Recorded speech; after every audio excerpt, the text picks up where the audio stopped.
ஊரில் இருக்க எல்லாத்துக்கும் வணக்கம்பா. நாம் இன்றைக்கி எந்த வெப் சீரிஸை பற்றின ரிவ்யூ பார்க்க போகிறோம் அப்படின்னு பார்த்தீங்கன்னா, மேட் கான்க்ரீட் ட்ரீம்ஸ் அப்படிங்கிற வெப் சீரிஸை பற்றின ரிவ்யூ தான் பார்க்க போகிறோம். ஸோ ரிவ்யூவில் பார்க்குங்க, நம்ம சேனல் சப்ஸ்கிரைப் பண்ணுங்கள், அப்படி லைக்கையும் போட்டுருங்க. இந்த வெப் சீரிஸோட கதை என்ன அப்படின்னு பார்த்தீங்கன்னா நம்ம ஹீரோ ஒரு ஃபேமிலி மேனாக இருக்காருங்க. அவருக்குன்னு ஒரு ஃபேமிலி. ஸோ அவருக்கு ஒரு பெரிய ட்ரீம் இருக்குது. ஒரு பெரிய பில்டிங் வாங்கணும், பில்டிங் வாங்கி அதை வச்சு நல்லா சம்பாதிக்கணும் அப்படிங்கிற மாதிரிலாம் பிளான் பண்ணுறாப்புல. ஸோ அதுக்கு ரொம்பவும் கஷ்டப்படுறாரு. கடனை வாங்கி ஒரு வழியாக பில்டிங் எல்லாம் வாங்கிச்சா லைஃப் செட்டில் ஆயிரும் அப்படிங்கிற மாதிரி அவர் பில்டிங்கை வாங்குறாரு. ஆனால் வாங்கினதுக்கப்புறம் செட்டில் ஆச்சானா இன்னும் இல்லை. அதுக்கப்புறம் தான் இன்னும் ஏகப்பட்ட கடன், வட்டிக்கு மேலே வட்டி, குட்டின்னு போட்டு தள்ளுறாங்க. ஸோ இதில் மாட்டிக்கிறாரு. இதே வேறு இதை பயன்படுத்தி ஒரு கம்பெனி அந்த பில்டிங்கை அவர்கிட்ட ஆட்டையை போடணும்னு ஒரு கம்பெனிக்காரங்க முயற்சி செஞ்சிட்ருக்காங்க. ஸோ ஒரு பக்கம் கடன், ஒரு பக்கம் அந்த கம்பெனி ஆட்டையை போட பிளான் பண்ணுற கம்பெனி.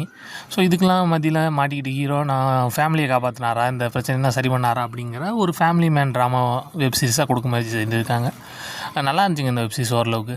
முக்கியமாக இந்த பணம் அப்படிங்கிற அந்த மையமாக வச்சு தான் இந்த வெப்சீரிஸ். அதாவது பணத்துக்காக என்ன வேணால் மனிதர்கள் பண்ணுவாங்க அப்படிங்கிற மாதிரியான கான்செப்ட் நிறைய வெப்சீரிஸ் வந்திருக்கு, படங்களும் வந்திருக்கு.